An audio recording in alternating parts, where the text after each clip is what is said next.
German Shepherd walked past 3 armed police officers, ignored his own handler's command, and sat down outside the nurse's office like he was guarding a bunker.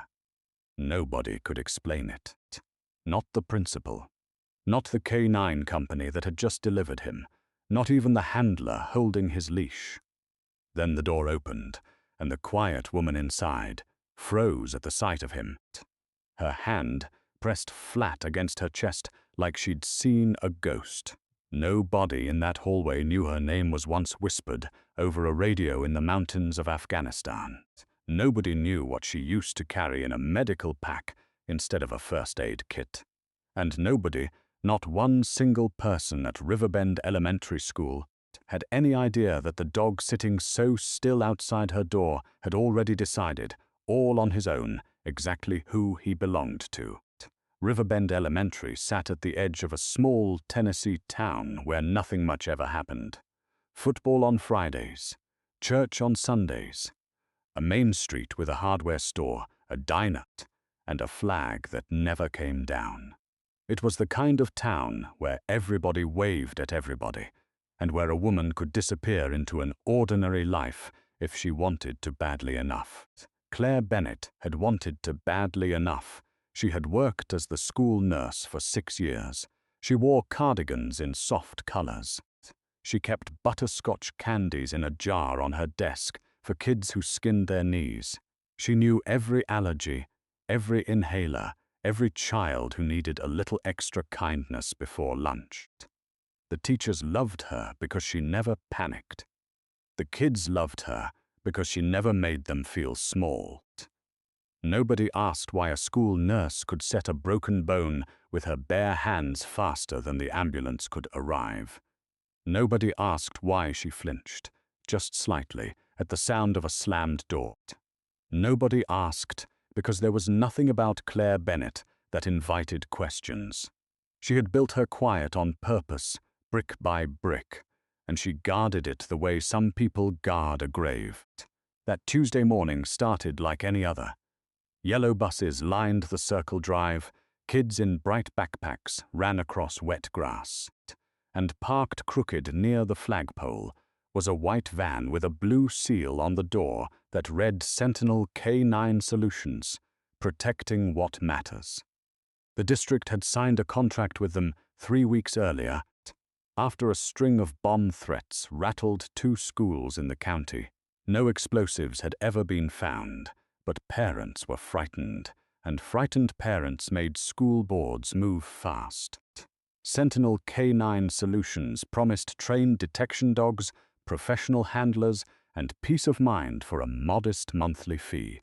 Principal Diane Foss stood at the entrance in her best blazer, ready to shake hands for the local news camera that had shown up to cover it.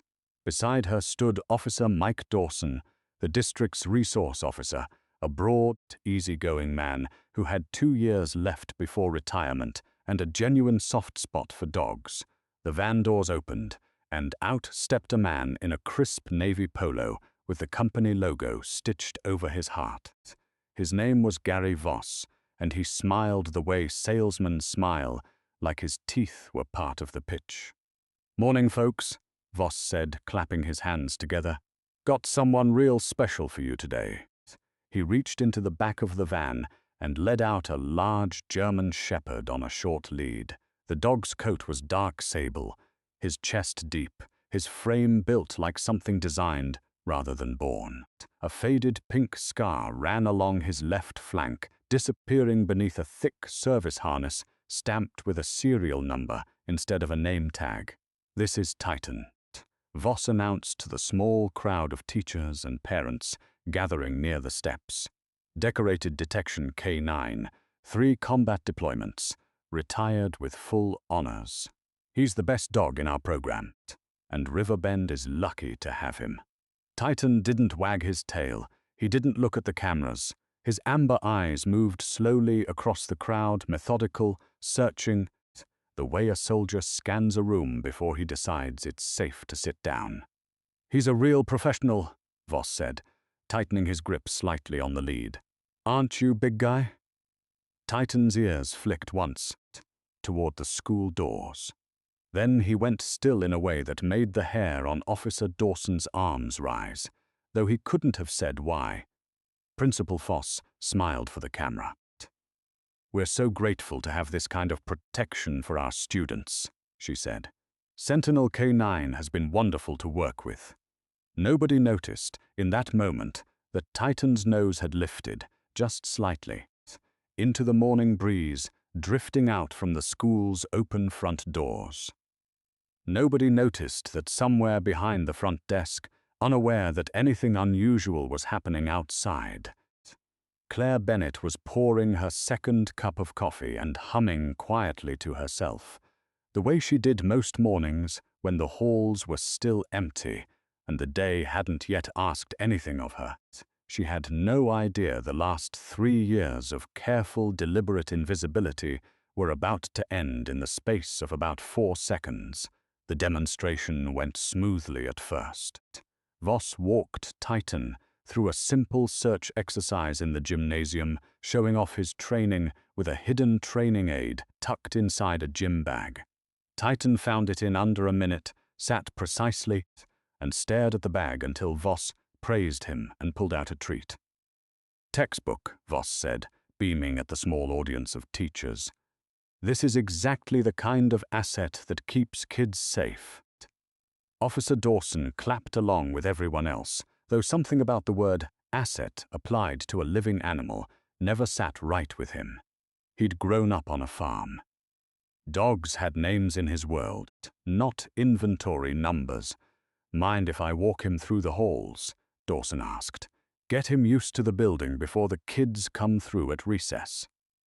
"Sure thing," Voss said, handing over the lead a little too readily. "He's a good boy. Real steady." Dawson led Titan down the front hallway, past the trophy case, past the cheerful bulletin board covered in construction paper leaves, past the closed door of the art room where a teacher was setting out paint cups for the morning's lesson. Titan walked calmly beside him until they reached the intersection of 2 hallways, one leading to the cafeteria, the other toward the nurse's office and the front administrative wing. And then, without warning, without a single command, Titan stopped walking. Dawson felt the leash go taut in his hand, like it had snagged on something. He turned. Titan wasn't pulling, he wasn't panicking. He was simply standing perfectly still, nose lifted, body angled toward the hallway that led to the nurse's office, every muscle suddenly rigid with attention. "Titan, heel," Dawson said. Giving the leash a gentle tug, the dog didn't move. His golden eyes were fixed down that hallway like he could see straight through the walls. "Titan, heel," Dawson repeated, more firmly this time, nothing. Voss came jogging up behind them, his easy salesman smile faltering for the first time that morning. "What's going on?" He's never ignored a command before. "He's not ignoring me," Dawson said slowly. "He's locked on to something." Titan took one step forward, then another. The leash slid through Dawson's fingers before he even realized he'd loosened his grip, some old instinct telling him not to fight whatever this was. The dog moved down the hallway at a controlled, deliberate pace, nose low, tail still, like he was tracking a scent that mattered more than any command a stranger could give him. He stopped in front of a plain wooden door with a small paper sign taped to the glass. Nurse Office, MRS, Bennett. And there, in front of dozens of confused teachers, a nervous principal, an alarmed handler, and a company representative whose smile had entirely disappeared, Titan sat down. Not the relaxed sit of a tired dog, the precise disciplined sit of a working animal reporting to post. "That's not normal," Voss muttered more to himself than anyone else. "That dog does not break formation. Ever." Inside the office, Claire heard the sudden hush fall over the hallway outside, the strange absence of footsteps and chatter. She set down her coffee mug and opened the door to see what the commotion was. The moment she stepped into the doorway, Titan's entire body changed, his ears shot forward. A low, involuntary whine escaped his throat, high and desperate, nothing like the disciplined bark of a trained canine. His tail began to sweep the floor in wide, uncontrolled arcs. He surged forward against the leash. Dawson was no longer holding tight enough to stop, and before anyone could react, 80 pounds of trained military dog pressed himself against Claire's legs, pushing his head into her stomach, the way a soldier might collapse into the arms of someone he never thought he'd see again. Claire went pale. Her coffee mug slipped from her fingers and shattered on the tile floor, the sound echoing down the silent hallway like a gunshot. "Oh my God," she whispered, her hand rising slowly to cover her mouth. "Titan?" The dog let out another whine, softer now, and pressed his face harder into her, his whole body trembling. Every teacher in that hallway went still. Principal Foss's mouth opened, but no words came out. Officer Dawson stared at the leash lying slack on the floor, utterly forgotten, and felt something cold settle in his stomach. Because in 15 years of working with police dogs, he had never once seen an animal that steady lose control like that, and he had never, not once, heard anyone say a working canine's name before that dog had been introduced to them. Voss's voice cracked slightly when he finally spoke. "Ma'am," he said carefully, stepping forward. "How do you know that dog's name?" Claire didn't answer. She was on her knees now, arms wrapped around Titan's thick neck, her face buried in his fur, her shoulders shaking with something the whole hallway mistook, at first glance, for fear. It wasn't fear.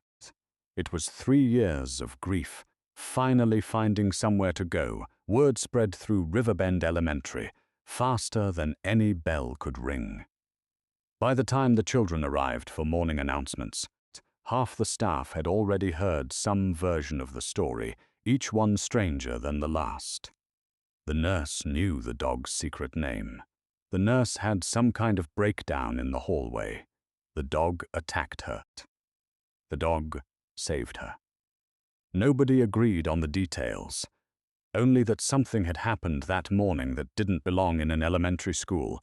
Principal Foss pulled Claire into her office before first period, closing the door with the careful gentleness of someone handling a bomb. "Claire," she said, sitting across from her at the small round table usually reserved for parent conferences. "I need to understand what happened out there." Claire's hands were still trembling slightly around a paper cup of water someone had given her. She had composed herself mostly, though her eyes were still red-rimmed. "I'm sorry about the scene," she said quietly. "I didn't expect that." "Nobody's upset about a scene," Foss said.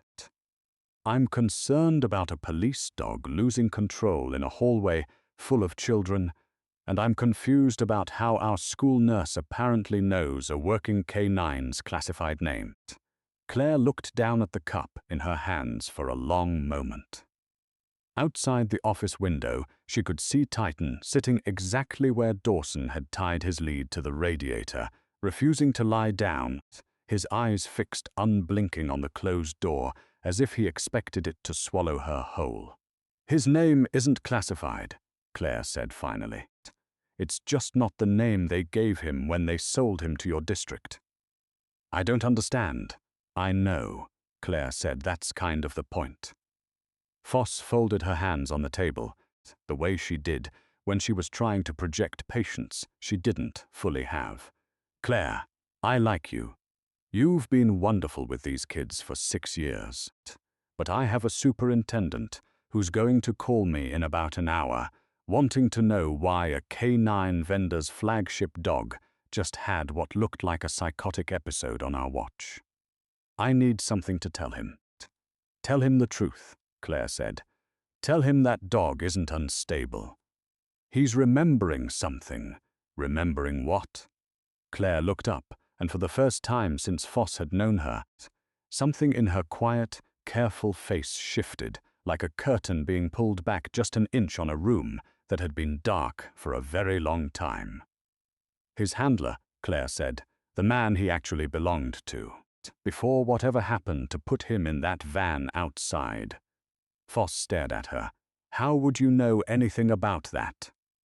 Claire was quiet for a long moment. Then she said, in a voice so calm, it startled the principal more than any confession could have, because I was the medic who tried to save that man's life, and I was the one who pulled that dog off his body when he wouldn't leave.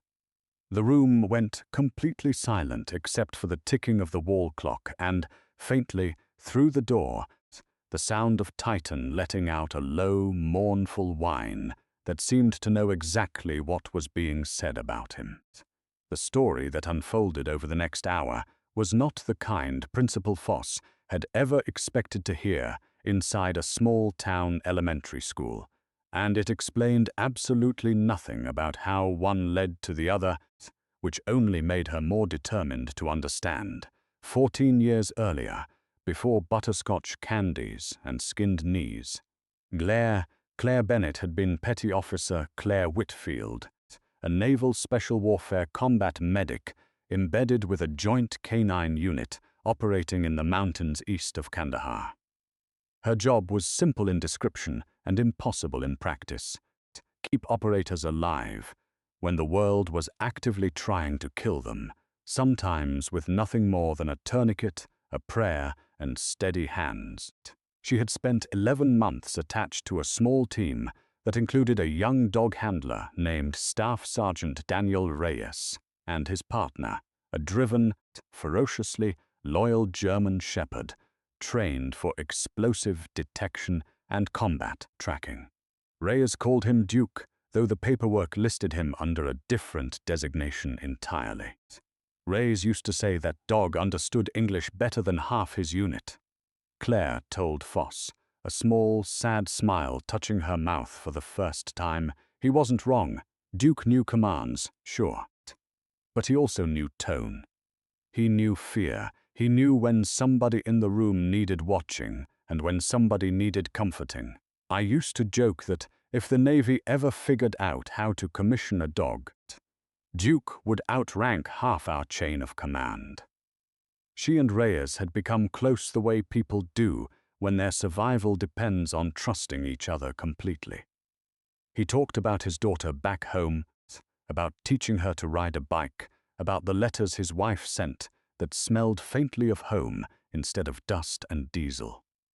Duke slept at the foot of Reyes's cot most nights, and on the nights Claire couldn't sleep either, she'd sit outside with the two of them under skies so full of stars they looked fake, and for a little while the war felt far away.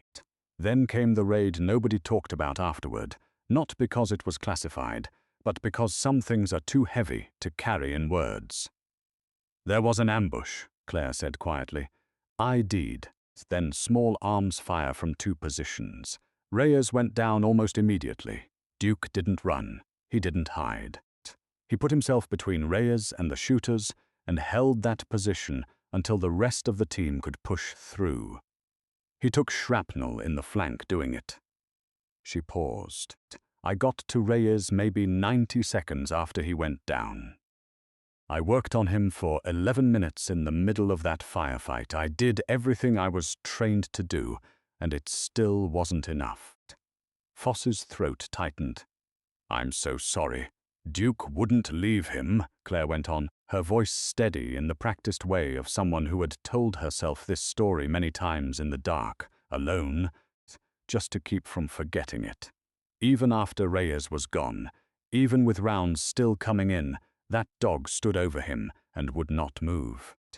I had to physically drag him off so the extraction team could get everyone out. He fought me the whole way. 80 pounds of grieving muscle, and I still remember exactly what that felt like in my arms. And you never saw him again after that? He was reassigned, Claire said. Rehab, retraining, new handler, new unit. That's how it works. The military doesn't really have a process for grief, not for people, and definitely not for dogs. I got out 18 months later, came home, buried that whole version of myself about as deep as I could manage, and built this one instead. She gestured faintly at the cardigan, the school badge clipped to her collar, the jar of candy visible through the office window on her desk. I never thought I'd see him again. I certainly never thought I'd see him standing in a school hallway with a different name stitched onto his harness. Foss sat back slowly, the pieces rearranging themselves in her mind.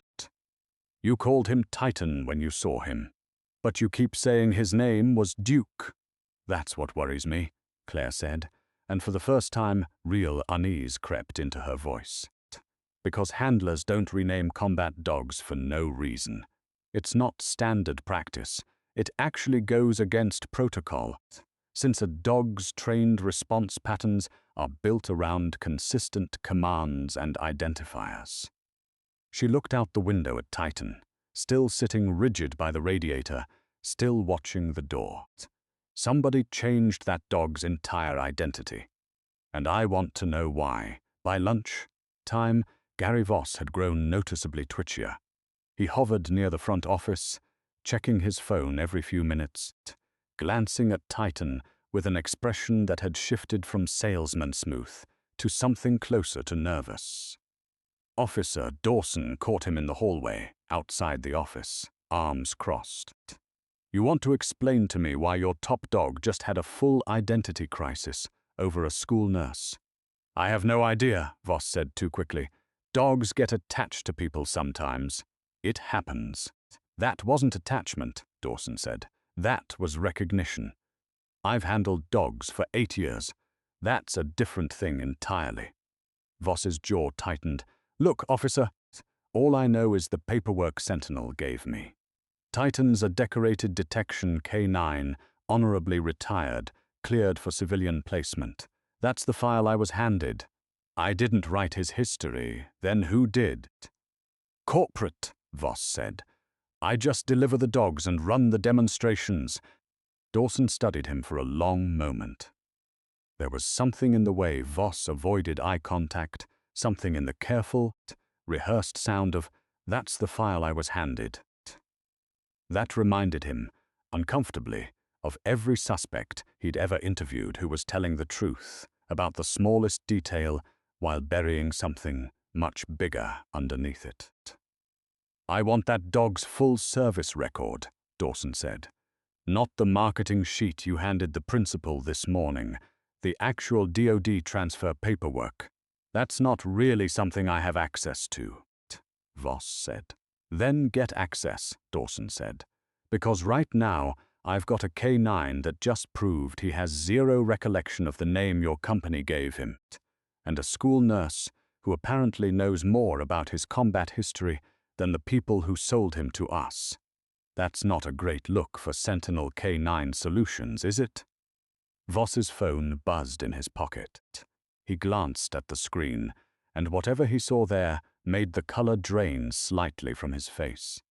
He excused himself and walked quickly toward the parking lot, phone already pressed to his ear, his voice dropping too low for Dawson to catch more than a few tense fragments through the glass doors. No, they're asking questions. No, I told you this program was a mistake. That dog should have gone straight to disposal like the others. Dawson didn't catch the rest, but he wrote down what he had in his patrol notebook, underlined it twice, and decided that Sentinel K9 Solutions was about to get a great deal more scrutiny than a routine school vendor ever should. That evening, after the buses had pulled away and the halls had gone quiet, Claire sat alone in her small office with Titan lying across her feet, exactly the way he had once lain across Reyes's boots on a cot half a world away. She had gotten permission, reluctantly, from Principal Foss to keep him there overnight rather than let Sentinel take him back to their kennel facility. At least until some answers surfaced. She ran her fingers slowly along the old scar on his flank, the same one she remembered stitching closed in a field hospital tent 14 years earlier. Up close, in the quiet, she noticed something else. A section of his right ear, near the base, had a small tattooed identification code, faded but legible if you knew where to look. She'd seen 100 just like it. Standard practice for military working dogs. She angled his ear toward the desk lamp and read the code carefully. Her stomach dropped.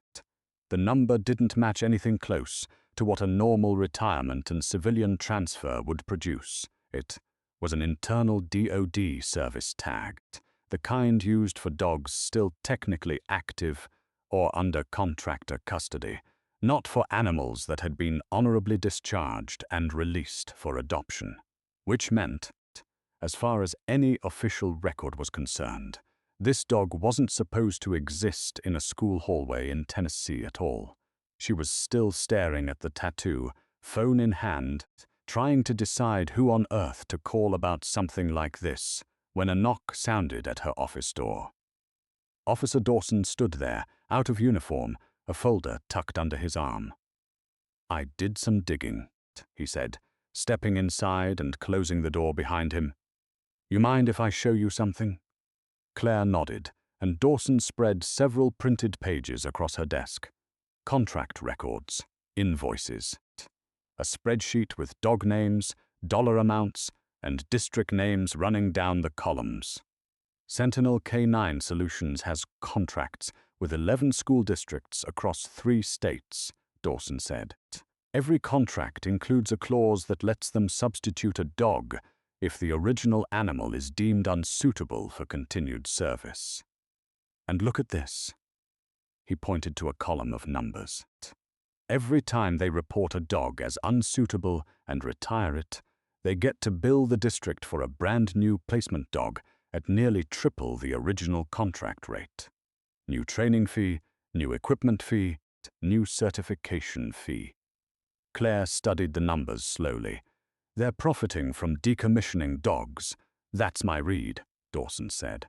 "And I think somebody figured out that if you take genuinely unstable dogs, or better yet, dogs that were never properly discharged in the first place, and you dress them up with new names and forged paperwork, you can run this scheme for years without anybody checking the real service history. Until, of course, one of those dogs walks into a building and recognizes somebody who happens to know exactly who he used to belong to." Titan's ears twitched at the sound of Claire's rising voice, though he stayed exactly where he was, pressed against her feet. "So Titan isn't retired at all," Claire said slowly. "He's still technically active, or at least his paperwork was never properly closed out. Which means somebody along the way either lost track of him or deliberately buried the fact that he still exists. And if he's still technically an active military asset," Dawson said, "then a private contractor selling him to school districts under a false identity isn't just shady business practice. That's federal fraud and possibly theft of government property." Claire looked down at the dog, resting against her legs, the same steady weight she remembered from a decade and a half earlier, and felt something harden inside her that she hadn't allowed herself to feel in a very long time. "There's one more thing," she said quietly. "Rise had a daughter. She'd be a teenager now. If this dog was never properly processed through his death and reassignment, that family never got the truth about what happened to Duke afterward. They might not even know he survived." Dawson looked up sharply. "You think they were never told?" "I think," Claire said, "that somewhere along the way, this dog fell through a crack that somebody built on purpose. And I intend to find out exactly who." The superintendent's emergency meeting was scheduled for Thursday evening, called after Officer Dawson's report reached the district office and, more urgently, after a second Sentinel K9 vendor dog at a neighboring school bit a maintenance worker during a routine demonstration, an incident that suddenly looked far less isolated in light of what Dawson had uncovered. The meeting room at the district office filled quickly. Parents who had heard fragments of the hallway story wanted answers. reporters who had caught wind of questions surrounding a local K9 vendor set up cameras along the back wall. Gary Voss sat near the front beside a Sentinel K9 regional manager named Curtis Hale, a smooth, tightly wound man in an expensive suit who clearly hadn't expected to be summoned personally. Claire sat near the front as well, Titan lying calmly at her feet on a borrowed service leash, his presence in the room drawing more glances than the superintendent himself. Superintendent Ellen Marsh called the meeting to order and turned immediately to Hale. "Mr. Hale, we've received some troubling information about your company's contract practices and about the true service history of the K9 placed at Riverbend Elementary. I'd like you to explain it." Hale straightened his tie. "Superintendent, I want to assure this board that Sentinel K9 Solutions maintains the highest standards of—" "I'd rather hear about the paperwork," Marsh cut in, "than the standards." Officer Dawson stood, holding his folder. "With respect, ma'am, I think it'll be faster if I lay out what we found." He walked the room through the contract clauses. The pattern of decommissioned dogs generating new billing cycles, and the mismatch between Titan's official retirement paperwork and the still active DOD identification tattooed inside his ear. Several parents in the audience began murmuring. A reporter in the back row was typing furiously. "This isn't just a business practice question," Dawson said. "If this dog was never properly discharged from federal service, then Sentinel K9 Solutions may have knowingly sold government property to school districts under falsified civilian transfer documents. That's not a paperwork error, that's fraud." Hale's composure finally cracked. "Now, hold on. Any irregularities in transfer documentation would have happened at a level far above my authority. I run regional placements. I don't process federal discharge paperwork." "Then who does?" Marsh asked. Hale hesitated just long enough for the room to notice. It was Voss, unexpectedly, who broke the silence. He had been quiet through the entire proceeding, staring at his hands, and when he finally spoke, his voice carried the flat, tired sound of a man who had decided he was done carrying something heavy alone. "I'll tell you who," Voss said. "Because I've been losing sleep over this dog since the day they delivered him to my lot." Hale turned sharply. "Gary, don't know," Voss said, standing. "I've got 2 kids at home, and I've spent 6 years selling dogs to schools with a smile on my face, because I told myself the company followed the rules. But I saw the transfer folder on this one. It came through with a rush stamp and a note from corporate saying to process the civilian paperwork fast and not to flag the DOD tag for review. I asked why. I was told it wasn't my job to ask." A hush fell over the room. "Titan should have gone through a full federal discharge review," Voss continued. "Instead, somebody at corporate renamed him, generated a civilian adoption certificate that was never actually authorized by the Department of Defense, and shipped him out under a rush contract so the company could collect a premium placement fee before anybody looked too closely." He looked over at Claire and Titan. "I didn't know his real history until this morning. I swear to God I didn't. But I knew the paperwork smelled wrong, and I processed it anyway because it was easier than losing my job." The room erupted into a low roar of conversation. Superintendent Marsh banged a small gavel for order, though her expression suggested she was just as stunned as everyone else.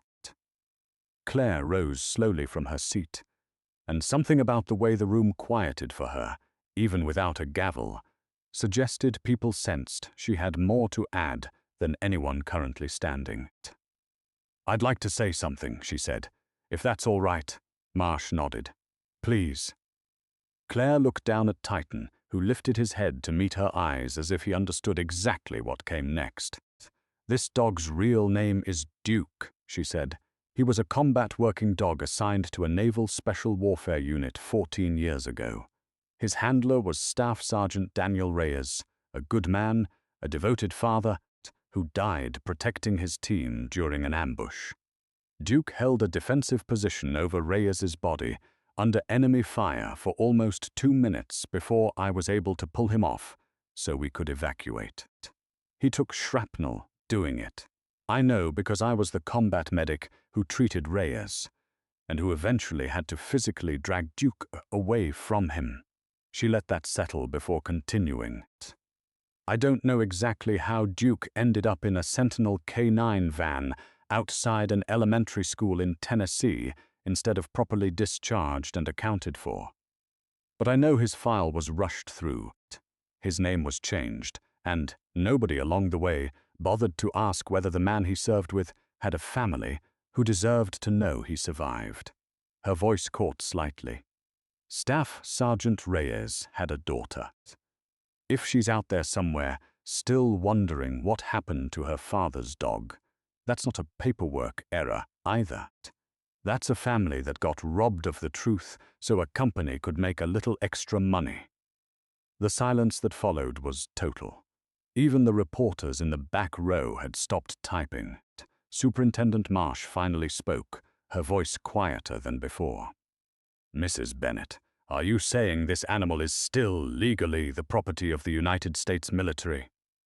"I'm saying," Claire said, "that somebody needs to check. And I'm saying that whatever happens with this contract, this dog is not going back in that van tonight." Titan, as if he understood every word, rose to his feet beside her and pressed his shoulder firmly against her leg, exactly the disciplined heel of a working animal reporting for duty, and stared straight ahead at the room full of stunned faces, like a soldier standing at attention beside the only person left who remembered who he really was. The weeks that followed moved faster than Claire could have imagined, though every step still felt like wading through mud in the dark. Officer Dawson's report, combined with Voss's testimony and the second biting incident at the neighboring school, triggered a formal investigation into Sentinel K9 solutions, first at the level, and then, once the DoD tattoo discrepancy was verified by military records personnel at the federal level, investigators discovered that Titan wasn't an isolated case.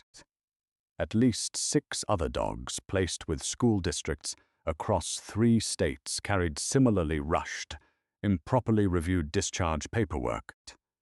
Several of them dogs that should never have been cleared for civilian placement at all, given documented aggression and trauma histories that Sentinel's corporate office had quietly buried to keep the lucrative contracts flowing. Curtis Hale resigned from Sentinel within the month, though not before federal investigators seized company records that painted a picture far uglier than anyone in that district meeting room had imagined. Gary Voss, to his credit, cooperated fully, and though he lost his job when Sentinel's contracts were terminated across the state, he later told a local reporter that it was the first time in years he'd been able to sleep through the night. Titan's case moved through a different, more careful channel entirely. Once the Department of Defense confirmed his identity and the improper handling of his discharge, the question became not whether he should be reassigned again, but who, if anyone, had legal standing to formally adopt him.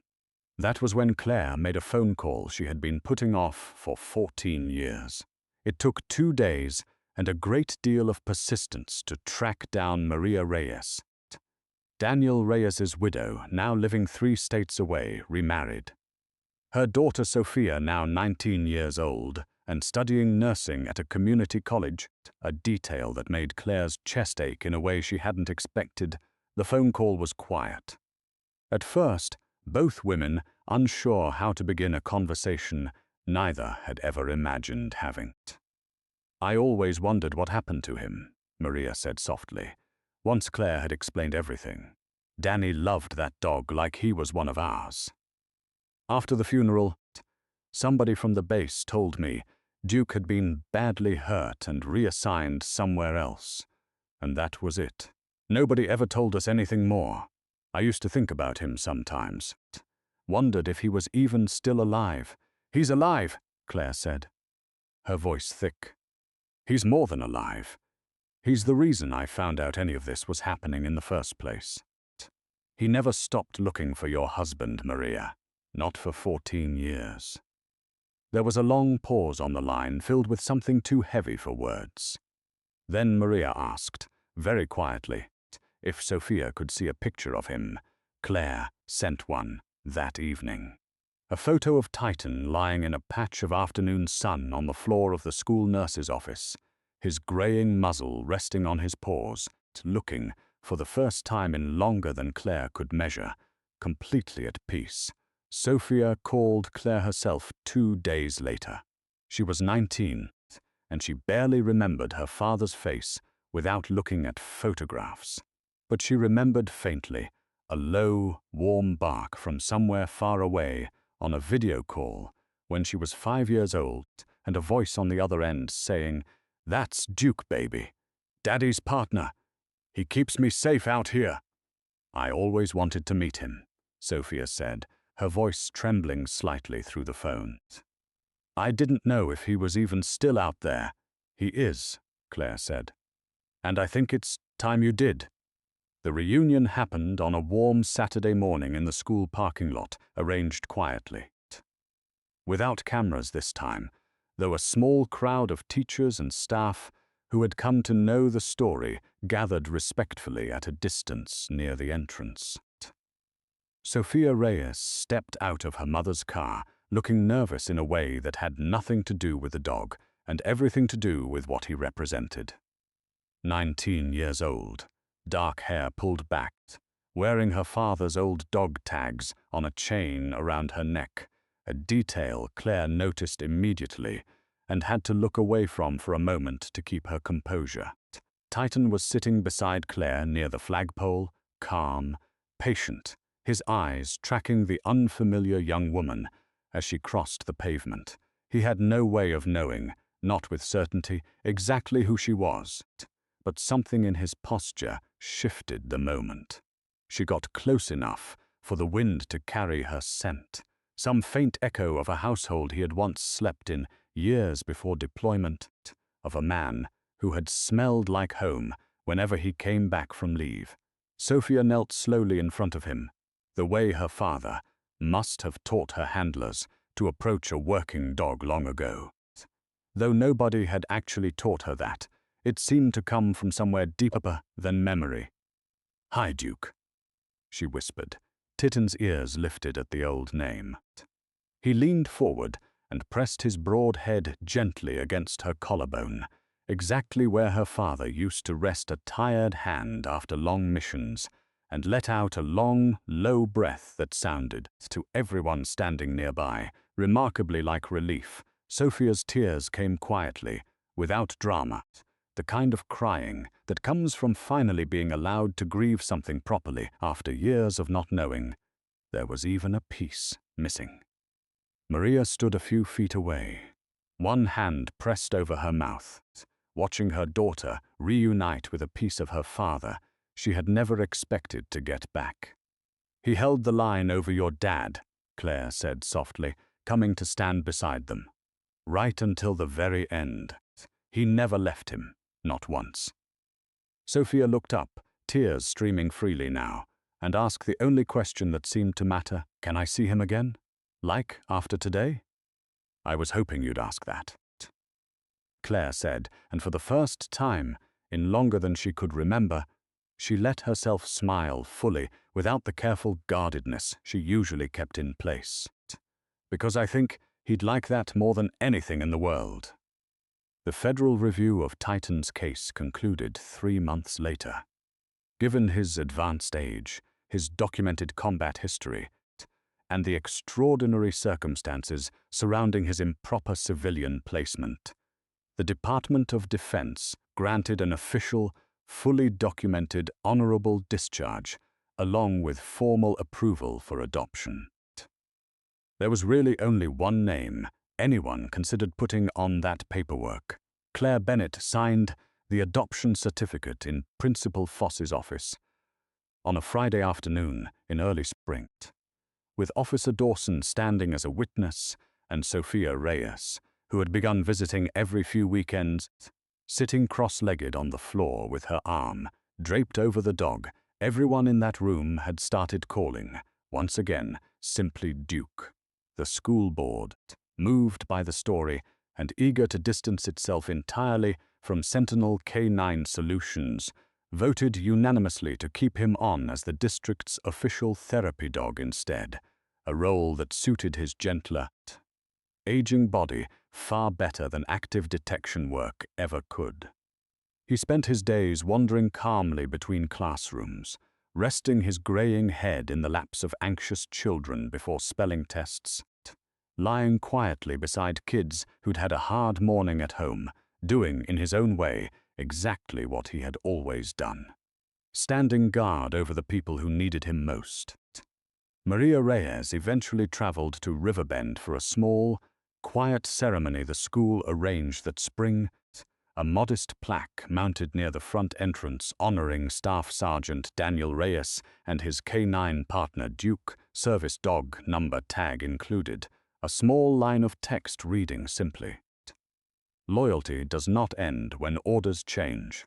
Sophia stood beside the plaque that day, with her hand resting on Duke's back, her father's dog tags still hanging around her neck, and told the small gathered crowd that she had decided, after the enthecament, to finish her nursing degree with a focus on veteran care. "My dad protected people for a living," she said, her voice steady despite the tremble underneath it. "So did Duke. I figured it was time somebody in this family did the same." Claire, standing near the back with Officer Dawson and Principal Foss, wiped her eyes discreetly and thought, for the first time in 14 years, that the war she had carried, quietly inside her, for so long had finally, gently, found a place to rest. 1 year later, Riverbend Elementary looked much the same as it always had. Yellow buses lined the Circle Drive. Kids in bright backpacks ran across the grass at recess. The flag still flew at the front of the building, and the hardware store on Main Street still opened at 8 sharp every morning. But in the nurse's office, curled contentedly on a soft dog bed beside the desk, an aging German shepherd with a faded scar along his flank and a little more gray around his muzzle than the year before dozed peacefully in a patch of afternoon sun, waking only when small footsteps approached and a child's voice asked softly whether they could pet him. Claire still kept butterscotch candies in the jar on her desk. She still wore soft cardigans and knew every child's name in the building.